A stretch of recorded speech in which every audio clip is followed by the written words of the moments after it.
Very fast then. Information, internet and communications technologies. Rightio, Google it. All right, thank you, Tina Muir. She was the, the 40-year veteran teacher that once said to me, teachers are afraid to let students struggle. Had a real impact on me. It's hard at times, but, I'm sick of being asked, what is a book? And the students have gotten used to me saying, Google it. I've flipped the classroom. So instead of, giving them a rundown of hedging language, I get them onto Google to try and find out what it is and then come back to me. At our university, we have computers in all the classrooms. So it's a real bonus. We've got 18 desktop computers, so they can jump on a computer at any time. Real life learning is messy and non-linear, which is one of the tenets of connectivism, which is a constructivist philosophy of teaching. Right, moving on. .com. Who knows what .com? What the com is short for? Commercial. Good. Who didn't know it was short for commercial? Be honest. Yeah. People go communication, company, and stuff. So many of us don't know that. We all, of course, know what edu and org and edu are short for. So I try and just quickly tell them .com commercial might be trying to sell something. www.visitindia.com is not going to show the slums and the beggars, the pollution. It's going to show all the colour and beauty of India. But I also tell them that not every .com is a bad site, but just be aware that they might be trying to sell something. As a rule of thumb, I sort of say, edu is the top shelf, maybe just below that .org and then .com. But of course, it's just a very general rule. Subtitles, closed caption transcripts. Do we all use this when they're for a YouTube video, maybe a TED talk? They can not only have the English subtitles, they can have subtitles in their own language, and there's also a transcript. I say, mix it up. Maybe you want to actually watch it first in your own language with the subtitles and move to the point of no subtitles, only in English. Or maybe you want to start with, no subtitles in English and add it and then end up in your own language, whatever works. Because I've got the computers in the classroom, my students can use headphones instead of me, pressing play, because, the Vietnamese student might need to listen to it 5 times, whereas the South American student only needs to listen to it once or twice. So that's the beauty of having those computers in our rooms. Most of the big websites have this sort of capability. Heard of Big Think, we've heard of RSA. It's sort of very similar to TED. All right, splitting the screen. Does anyone know how to do that? You sort of flick it across. I only learned this literally a few weeks ago. So instead of, geez, it would be good to have dual monitors, I can split one monitor into 2 screens instead of having it overlap. Does anyone use Grammarly? Grammarly's good because, just to get them ready, to check things at university and stuff, it's right about 80% of the time. One of my colleagues in the ALC did a report on this, an academic article, pages and pages and pages, but you can basically sum it up to, it gets it right about 80% of the time. It needs human interpretation. It needs a human to go, no, yes, no, and stuff. So as I say to them, if it identifies 100 mistakes and you say yes to all of them, you probably only have 20 mistakes after that. And I use it in the classroom, my own account, for them to use, so they can, they seem to like the whole technological aspect of it.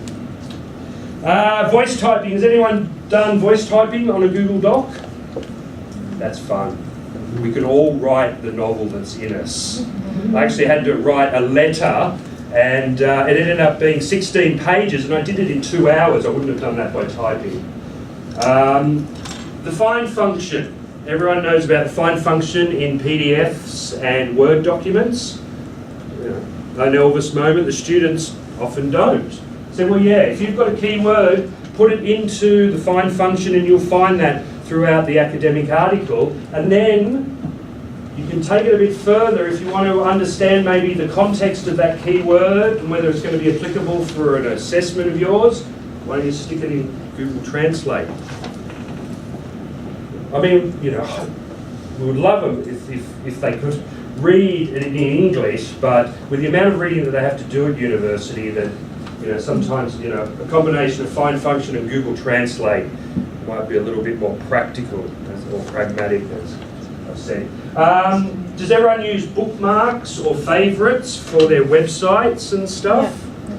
Once again, some students didn't even know about these things. They might know how to use QQ or some, you know, specific website, but they don't always know how to navigate, you know, what we might use, you know, in the West. And there's quick access. You might be on the side of your Outlook if you use Outlook. Folders that you constantly use. Video to MP3 converter. You can take a YouTube video and convert it to an MP3. Has anyone done that? I often do that for a lecture that I want to listen to that doesn't have, maybe it's just a talking head, so I can listen to it on the bus or walking or so forth.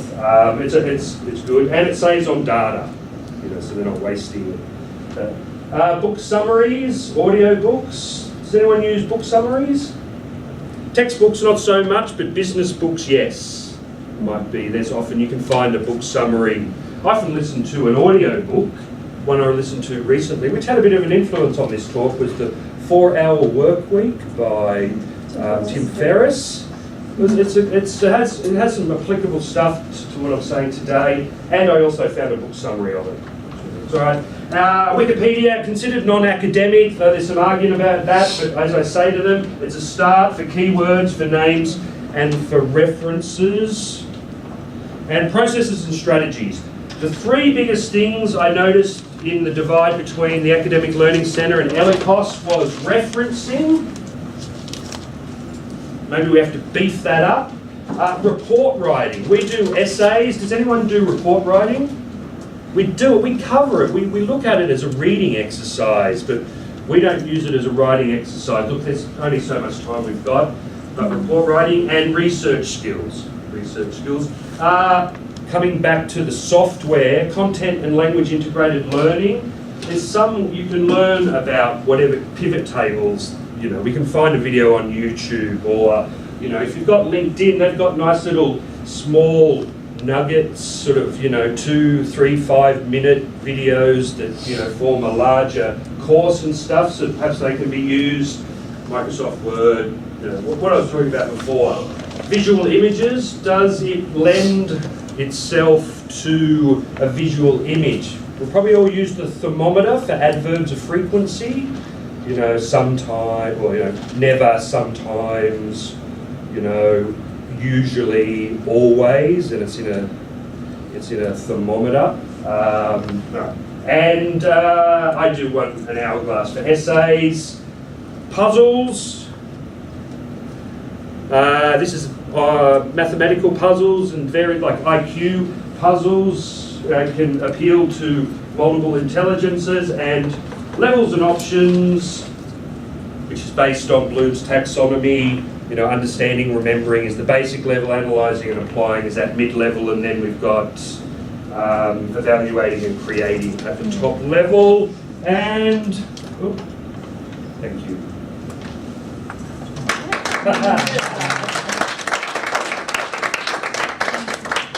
So hopefully that wasn't too rushed, and hopefully you got something out of that. Do you have any questions for Robert? Did I get to my 5 tips? Yeah. Right. Thanks, Robert. I'm sure everyone's taken at least one tip from that everyone missed, which is great. I'd like to present you with a Insearch cupcake as a token of our appreciation.